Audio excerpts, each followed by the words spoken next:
ठीक है बेटा। तो एक्सरसाइज 2.5 का हम करेंगे क्वेश्चन नंबर 15। ठीक है।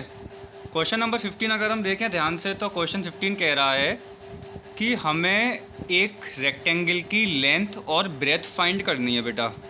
क्या क्या फाइंड करनी है? लेंथ और ब्रेथ फाइंड करनी है, जिसमें हमें प्यारे बच्चों एरिया ऑलरेडी क्वेश्चन में गिवन है। अब आप कहोगे सर ये एरिया कहाँ है, ये तो पॉलिनोमियल है, क्वाड्रेटिक पॉलिनोमियल। तो इसको इन्होंने एरिया का एक रूप दे दिया है। ठीक है। तो इसकी मदद से हम यहाँ से लेंथ और ब्रेथ निकालेंगे। बहुत आसान तरीका है, ध्यान से समझना बेटा। सबसे पहले देखो, आप सब जानते हो कि एरिया ऑफ रेक्टेंगल क्या होता है। एरिया ऑफ रेक्टेंगल होता है L इंटू बी। फाइन। अब ठीक है, ये वाली बात हम एकदम सेव करके रख लेते हैं साइड में। नाउ ये जो हमारे पास पॉलिनोमियल गिवन है, क्या आप बता सकते हो कि ये पॉलिनोमियल किस वेरिएबल में है? एग्जैक्टली तो आंसर है सर ये ए वेरिएबल में है। किस किस वेरिएबल में? ए वेरिएबल में। तो ठीक है, मैं पहले क्या करूँगा, इस पॉलिनोमियल को नोट कर लूँगा। अब मालूम है इसके मैं क्या निकालूंगा? मैं निकालूंगा इसके फैक्टर्स। क्या निकालूंगा? इसके फैक्टर्स। बिल्कुल आप सही सोच रहे हो, स्प्लिट द मिडिल टर्म की मदद से। तो मैंने सबसे पहले इसको ज़ीरो के बराबर रख दिया। अब मैं क्या करूँगा, फर्स्ट टर्म के कॉफिशिएंट का मल्टीप्लाई लास्ट टर्म के साथ करूँगा मैं, है ना। तो मुझे क्या मिलेगा यहाँ पे, साइड में कर लेते हैं। ठीक है, 300 आया मेरे पास। अब फिर उसके बाद क्या होगा, ये 300 के क्या होंगे? प्राइम फैक्टर्स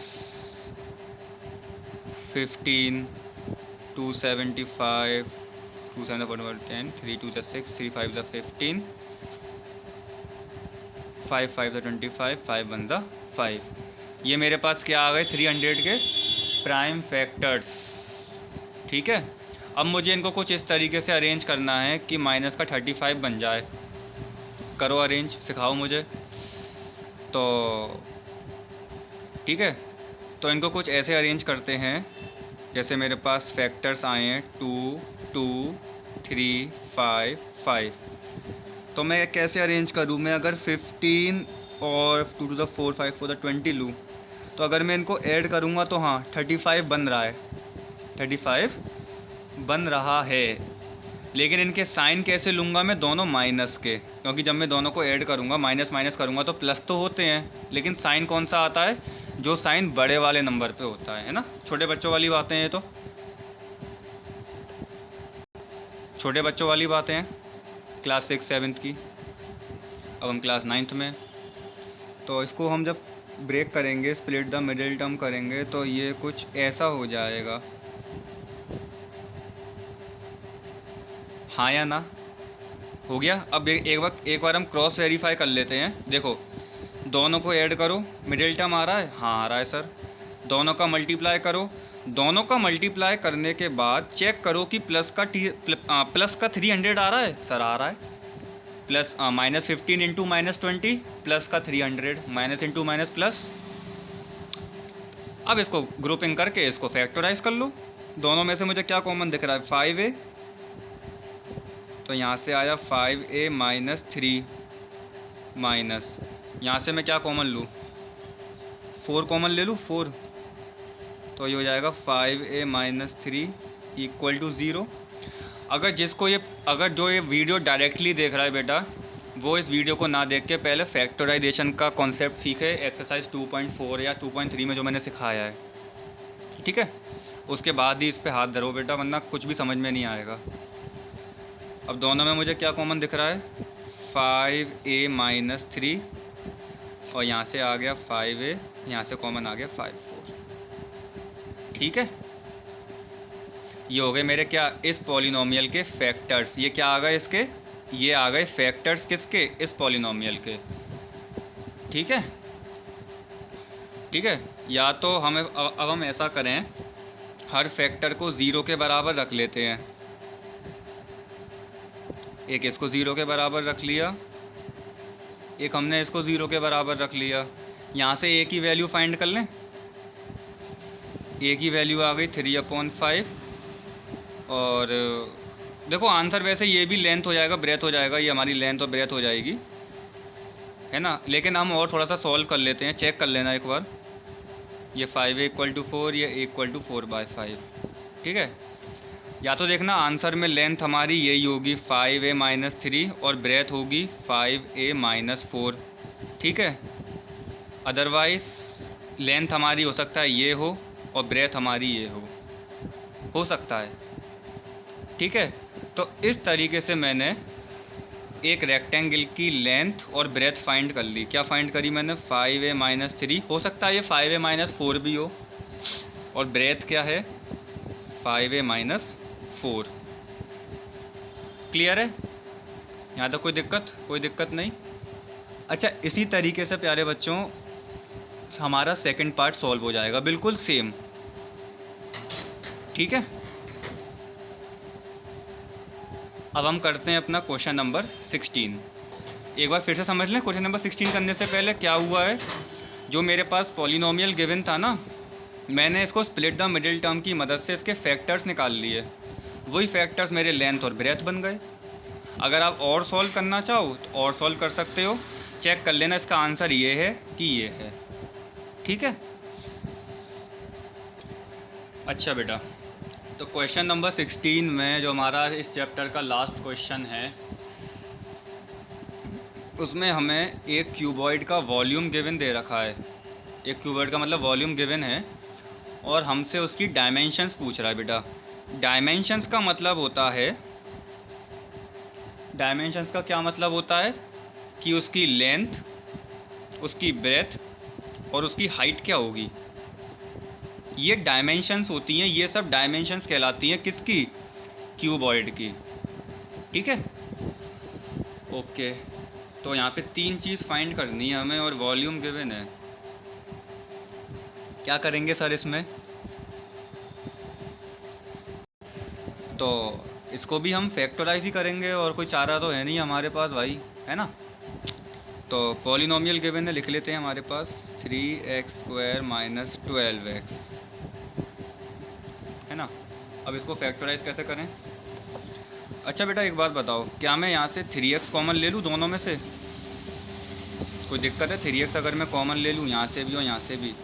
सर बिल्कुल ले सकते हैं। अगर मैं यहाँ से जब दोनों से 3x कॉमन लूँगा, मेरे पास यहाँ बचेगा x, ठीक है, और यहाँ क्या बचेगा? -4। कोई दिक्कत वाली बात तो नहीं है? यहाँ तक सबको क्लियर है? ठीक है, = 0 के बराबर लिख लेते हैं इसको, है ना। अब इसके बाद क्या करना है ना। अब इसके बाद यहाँ से क्या हमें 3 चीज़ दिखाई दे रही हैं बेटा, लेंथ, ब्रेथ और हाइट। तो आंसर है सर हमें 2 चीज़ दिख रही हैं, 3x और x - 4। अच्छा एक बात बताओ बेटा, क्या हम 3x को ऐसे लिख सकते हैं 3 × x, तब जाके 3x बनता है? हाँ सर बिल्कुल बनता है। तो आप कहोगे सर इसका मतलब 3x में 2 अलग अलग वैल्यू हैं, एक 3 अलग है, x अलग है। सही बात है। तो सर हमारा मिल गया, हमें लेंथ ब्रेथ मिल गई। देखो ये हमारी लेंथ हो गई, ये हमारी ब्रेथ हो गई और ये हमारी पूरी क्या हो गई? हाइट हो गई। यही मेरा आंसर होगा, और कुछ और इसका कोई चारा है नहीं है करने का। अगर आपके पास कोई ऑल्टरनेट मेथड हो तो आप मुझसे डिस्कस कर सकते हो। अभी के लिए मेरी लेंथ हो गई 3, ब्रेथ हो गई मेरी x और हाइट हो गई मेरी x - 4। छुट्टी, और कोई मेरे पास चारा नहीं है इसको करने का बेटा, ठीक है। अब इसी तरीके से इसका सेकंड पार्ट है, वो भी देख लेते हैं, ठीक है बेटा। तो इसका सेकंड पार्ट ये कह रहा है, वॉल्यूम गिवन है हमें 12ky² + 8ky - 20k। अच्छा, तो अब आप कहोगे सर ये तो ख़तरनाक सा लग रहा है थोड़ा, ky सा आ गया इसमें ना। तो एक काम करें, k तीनों टर्म में कॉमन है, तीनों टर्म में है, तो बाहर ले लो k को। और आप कहोगे सर इतनी सरल सी बात, k को बाहर ले लो, बिल्कुल, और क्या।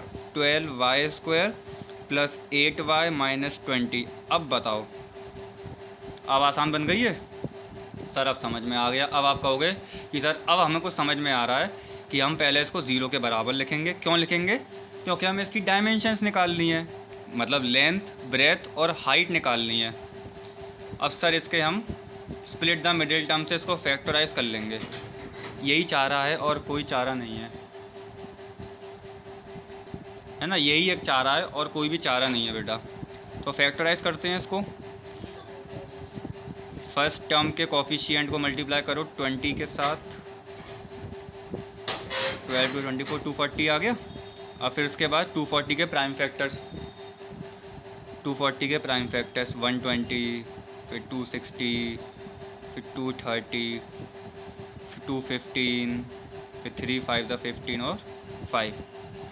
अब इसको कुछ ऐसे तिगड़म करके अरेंज करो, ऐसे अरेंज करो कि हमें क्या मिल जाए, प्लस का 8 मिल जाए, है ना। तो मेरे पास बेटा एक ही चीज़ बचती है कि मैं के को तो लिखा रहने दूँ 12y²।